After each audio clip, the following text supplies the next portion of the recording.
langsung dilepaskan untuk mengikuti Yesus.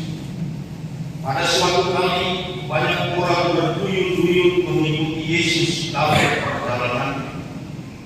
Ia berpaling dan berkata kepada mereka, jikalau seseorang datang kepada dan ia tidak membenci ayahnya, ibunya, istrinya, anak-anaknya, saudara-saudaranya laki-laki atau perempuan, bahkan nyawanya sendiri, ia tidak dapat menjadi murid. Siapa saja yang tidak memikul salibnya dan mengikut aku, ia tidak dapat menjadi murid. Sebab siapakah di antara kamu yang kalau mau mendirikan sebuah menara tidak dahulu membuat anggaran biayanya? Apakah uangnya cukup untuk menyelesaikan pekerjaan?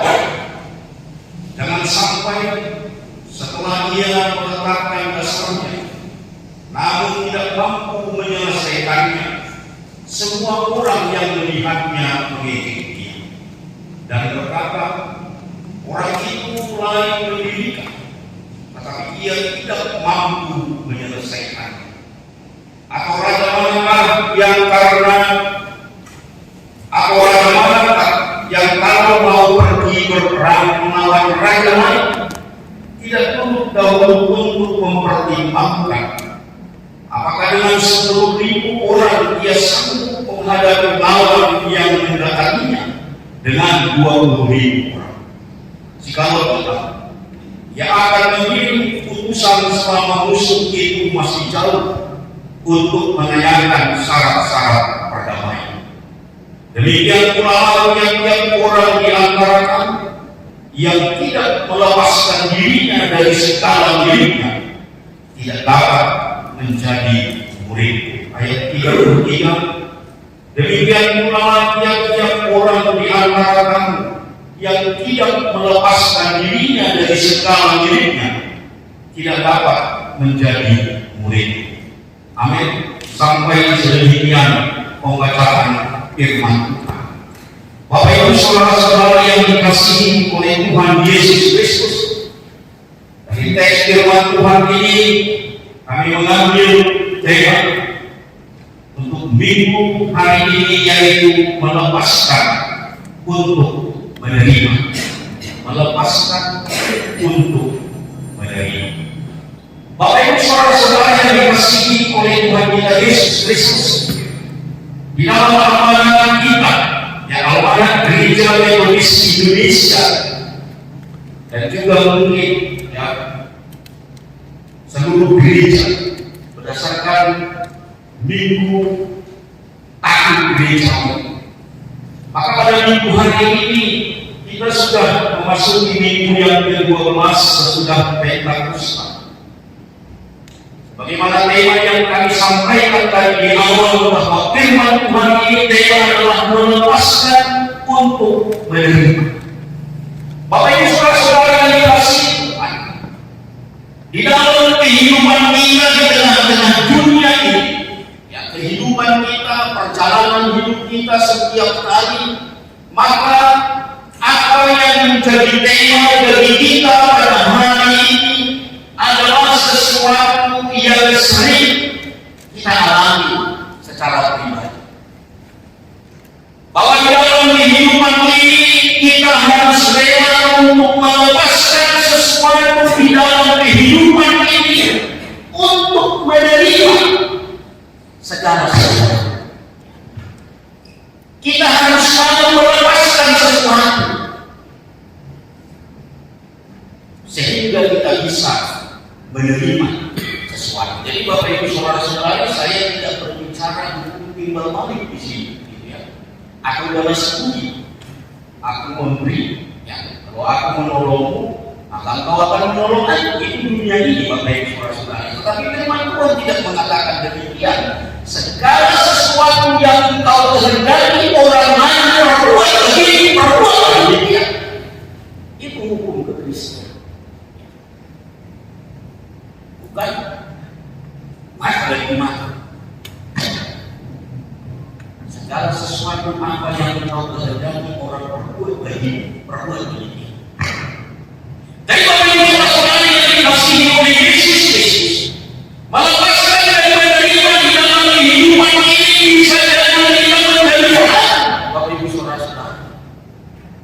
Kalau saya bertanya kepada kita, mana yang akan kita pilih dari dua hal itu? Apakah kita melepaskan atau menerima? Yang baru pembina, mana yang lebih melepaskan atau menerima? Hah? Apa? Melepaskan ya.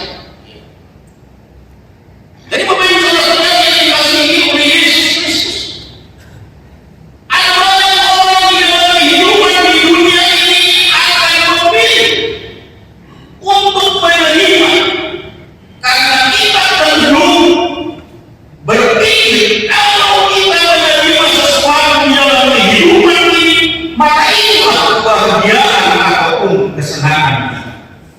Ada yang berpikir kalau dia menerima, maka dia akan senang. Ketika dia menerima, maka dia berbahagia.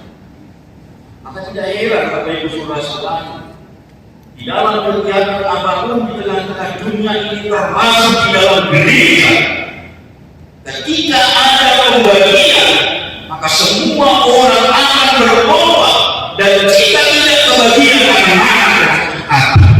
Betul apa tidak Bapak Ibu? Betul ya? Kalau ada pembagian Bapak Ibu di gereja, biasanya bulan 12 potong makan bersama, yang ada yang dibawa pulang juga. Kalau nggak sama bagian marah. Tapi ketika ada pengumuman untuk memberi donasi, tak semua mau memberi. Karena Bapak Ibu Saudara-saudari, karena mental kita adalah mental menerima. Masih itu tahapnya.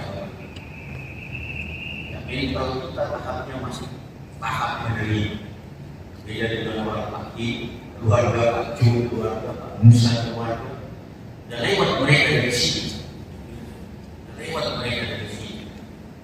Nah, mereka mau memberi bukan hanya apa yang mereka miliki, hidup yang diberikan di sini. Berapa waktu yang lalu kami ke Korea sangat maju. Mereka tinggal Korea untuk Indonesia. Jadi cinta mereka di Indonesia ini daripada dengan keluarga yang sama. Jadi Bapak Ibu Saudara yang dikasihi, kita melihat yang ada banyak orang yang kita menerima, maka dia akan sakit hati, dia akan marah dan yang lain sebagainya. Kita bisa lihat dari pembagian sembako, pembagian bagi rumah langsung tunai, subsidi, makan gratis, semua berlomba-lomba gratis. Dicatat Bapak Ibu, makan gratis itu dana awalnya 71 triliun untuk 19,47 juta orang. Tetapi itu dikatakan bisa memulai menjadi 171 triliun. Ibarat makanan gratis tapi dilempari bagi diterima makanan gratis itu, tapi oleh siswa-siswa banyak dilempari. Karena kita sering tidak menghargai kebaikan orang lain. Kita sering hanya berpikir orang lain itu wajib berbuat baik kepada kita. Kalau tidak, kau tidak ada harganya. Bapak Ibu Saudara-saudari, di dalam firman Tuhan kita pada hari ini diingatkan, dikatakan kepada kita bahwa segala sesuatu harus dilepaskan untuk mengikuti Yesus. Kita tentu pernah membaca kisah hidup dari Bill Gordon, seorang misionaris yang di Afrika. Dia orang kaya. Dia tinggalkan semua itu, dia masuk ke Afrika. Belum lagi memulai pelayanan, dia sudah harus mati. Masih umur 25 tahun dia meninggal. Karena apa? Ada penyakit yang tidak bisa disembuhkan dari itu. Tapi ketika dia meninggal, Bapak Ibu Saudara-saudari, dia menuliskan sesuatu hal yang sangat luar biasa. Dia katakan demikian bahwa menerima Kristus kita tidak usah membayar apa. Ketika kita mengatakan aku ikut Yesus, kita tak usah membayar apa. Tetapi dia juga mengatakan menjadi murid Kristus yang merawat harta yang dia butuhkan, bukan hanya harta seperti ibu tadi, bahkan nyawa sekalipun dia berikan untuk orang yang tidak dia kenal. Ke Afrika tahun 1800 sekian, pada waktu itu Eropa itu masih maju, dia tinggalkan pergi ke Afrika benua hitam yang dikenal sebagai benua hitam. Jadi Bapak Ibu Saudara-saudari, di dalam teks firman Tuhan kita pada hari ini Lukas menceritakan tentang bagaimana harusnya orang yang mengambil keputusan untuk mengikuti Yesus. Bahwa keputusan untuk mencari mengikuti Yesus itu janganlah atas dasar emosional, karena jika atas dasar ini, atas dasar emosional semata, ada tantangan yang akan muncul.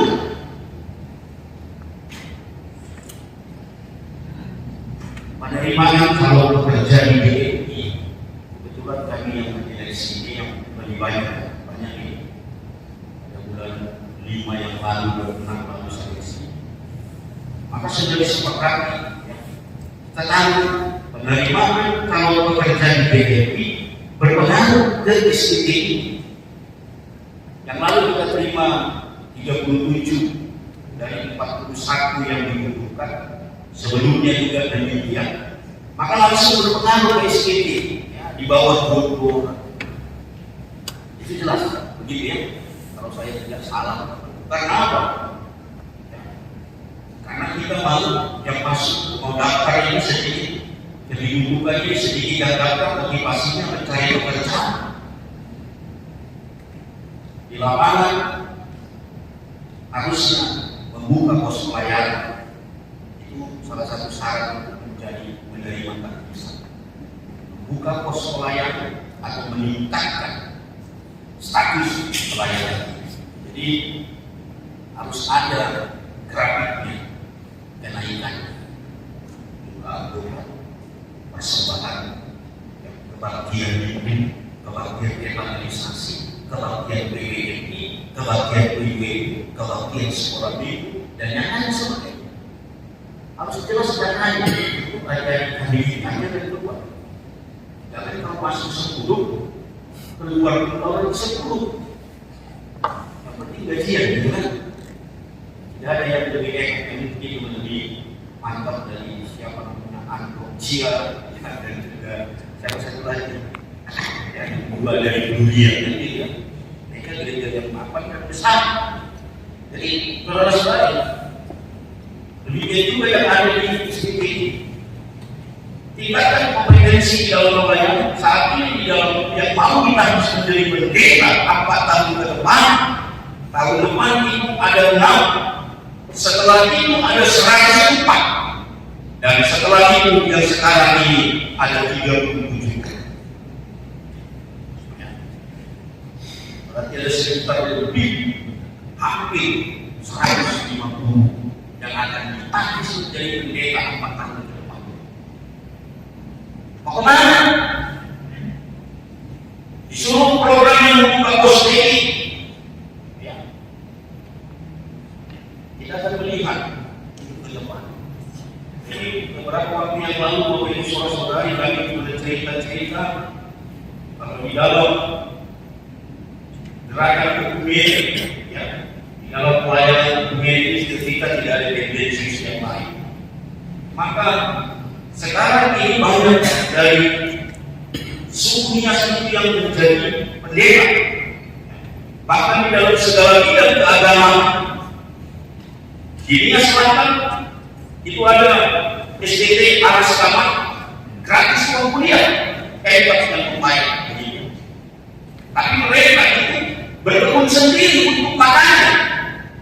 Itu di SDT Aras Kamar. Mereka berkebun sendiri, menanam tanam, menanam sayuran, membuat alam untuk mereka makan di asrama mereka. Dan keberadaan mereka bekerja, sekali ini mereka bekerja untuk memenuhi kebutuhan kehidupan. Kita tahu ada berapa banyak gereja di daerah Nias. Tidak banyak, Bapak Ibu Saudara-saudara. Tidak ada gereja yang siap untuk menampung mereka STT Arshamati dan juga STT yang lain di Kepulauan Riau. Tapi mereka itu akan pergi membuka misi sendiri, pelayanan sendiri ke Tuhan, ke timur dan juga ke Papua dan lain sebagainya di Indonesia Timur untuk membuka pos pelayanan tempat mereka untuk melayani di tempat ini dan bisa berkembang dan bertumbuh.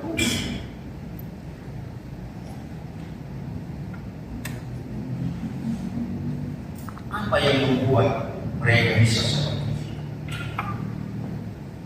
Salah satunya Bapak Ibu Saudara dari firman Tuhan kita ini, bahwa menjadi murid Kristus ini kita harus berani dan mau melepaskan hal-hal yang dapat menghambat diri kita untuk fokus menjadi murid Tuhan.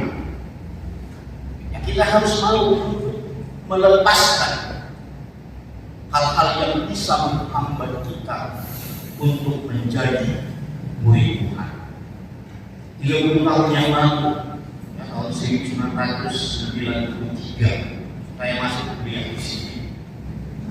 Waktu itu ibadah kami pagi sore, semua kami beribadah.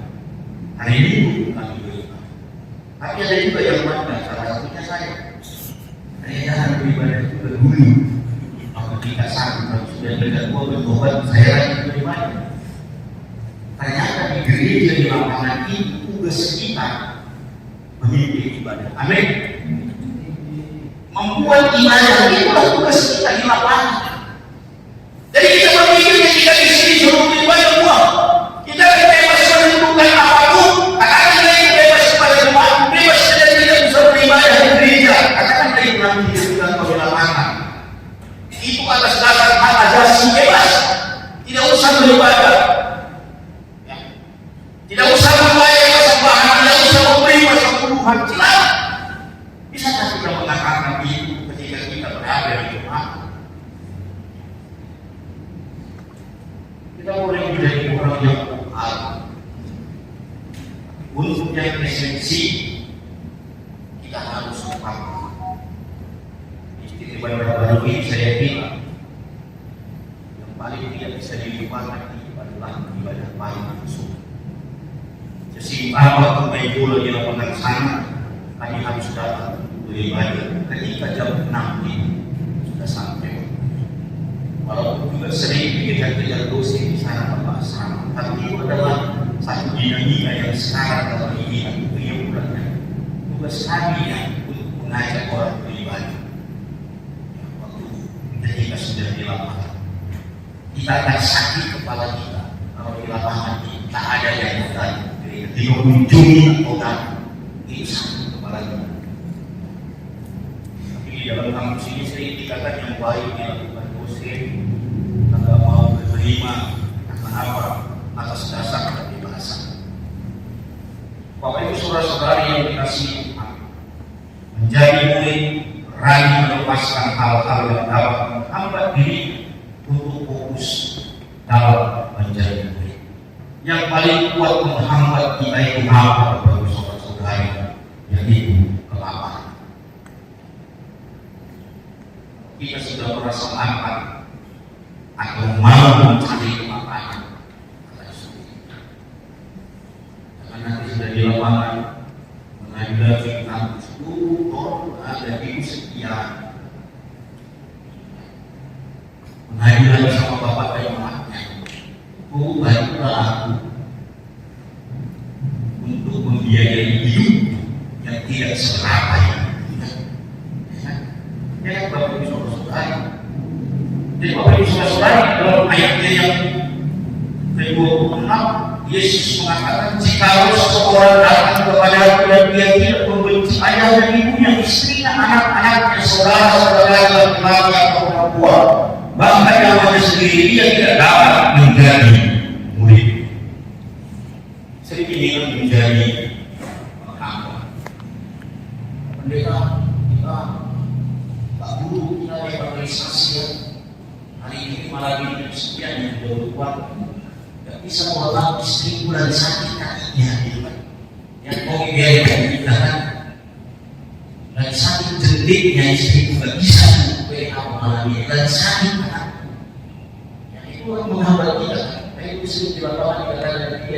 sampai istri dan anak tidak adalah melayani Tuhan.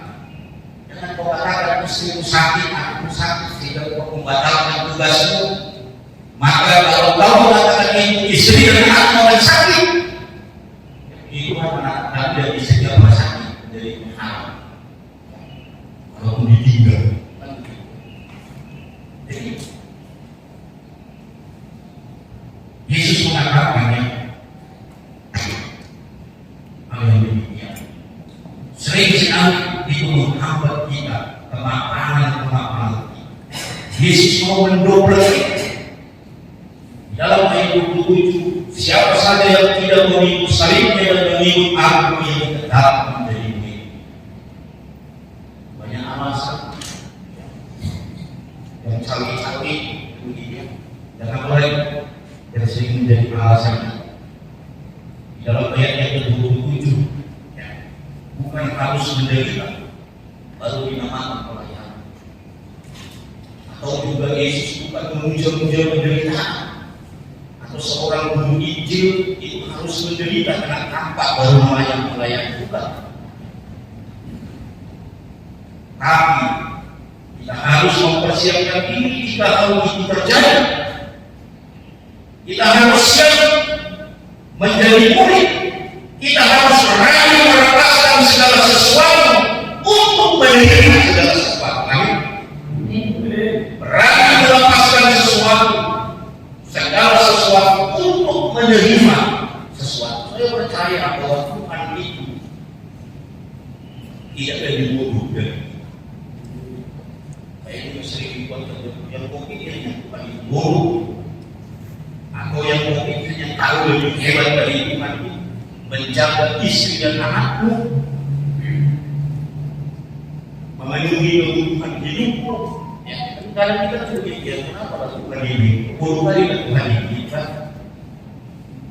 semangka yang besar, pokoknya tanah kita buah belimbing yang kecil, pohonnya kuat dan kita dari itu. Makanya Tuhan ini kenapa semangka itu yang tinggi, pohonnya kayu, belimbing itu ya tidak ada seperti semangka. Mereka sih proses itu sama dosi itu lagi, makanya PSK itu juga banyak proses kan. Tapi PSK ini kemana? Dan kita sudah belajar aja di belajar di itu karena itu Bapak Ibu saudara-saudara yang dikasihi Tuhan, di dalam Injil Lukas ini kita melihat apa kalimat Lukas ini di dalam mengikuti Yesus itu sangat keras. Kenapa demikian Bapak Ibu saudara-saudara? Karena jemaat Lukas mengemban misi untuk memberitakan Injil sampai ke ujung bumi. Kisah 1 ayat 8 mengatakan, tetapi kamu akan menerima kuasa bila mana Roh Kudus turun ke atas kamu, dan kamu akan menjadi saksi-saksiku di Yerusalem, di seluruh Yudea dan Samaria, dan sampai ke ujung bumi. Bahwa Lukas itu misinya memberitakan Injil sampai ke ujung bumi. Jemaat Lukas ini adalah jemaat yang kecil, tapi ingat, mereka memiliki visi yang besar. Ketika mereka sadar jemaat yang kecil, kemampuan itu kecil, maka untuk menyelesaikan misi yang besar ini dibutuhkan totalitas untuk menuntaskan misi. Jadi jangan pula sudah tahu kita orang kecil, totalitas kita juga kecil. Jemaat Lukas tidak, mereka jemaat yang kecil tapi totalitas penuh di dalam melakukan segala tugas-tugas misi yang besar. Tentulah mereka memakai seluruh totalitas yang ada, termasuk di dalam menghadapi tantangan yang ada di hadapan mereka. Sehingga Lukas, penulis Lukas ini memotivasi semua jemaat yang kecil itu untuk bermisi. Tinggalkan ayah dan ibu, istri, anak-anak jika mereka menghambat misi. Konteksnya karena mereka itu dalam jemaat yang kecil. Harus tetap. Kalau mereka jemaat yang besar tidak akan bisa begitu. Kalau ada yang mengalami tindakan, karena Injil itu perlu sampai ke tujuan. Apa tujuan Lukas memotivasi begitu luar biasa supaya tercapai tujuan yang baik. Karena sekarang ini saya yang menjadi hambatan dalam kondisi anak dan istri jadi hambatan. Anakku dari sepatunya Pak. Padahal kalau berikutnya masa kita bisa buat anak sepatu aja nggak bisa gitu kan lucu kan. Bisa punya anak tapi nggak bisa beli sepatu. Alasannya apa? Gereja kecil. Gereja kecil karena apa? Karena kamu kurang berdoa, karena kamu kurang bersemangat, kurang mengunjungi, sehingga kita sering memakai kelemahan itu menjadi alat untuk kita belas kasihan. Jadi oleh karena itu, Bapak Ibu Saudara-saudari secara khusus kami yang sudah menerima pelatihan hari ini dalam doa syafaat kami juga diingatkan kami akan melakukan apa yang sudah kami terima. Jadi jangan urusan gereja mengukus ya. Setelah dari sini diurus semua. Saya sering katakan di pelatihan ini bagaimana bunga begu akan bertumbuh, bunga begu kalau bunga di dalam gereja mati. Betul ya? Bunga di dalam gereja itu mati. Bagaimana bunga begu bertumbuh? Ya kan? Betul atau tidak yang terjadinya? Betul ya? Harus seperti ini. Karena kerajinan itu akan berpengaruh kepada hasil pelayanan. Amin. Terima kasih Bapak.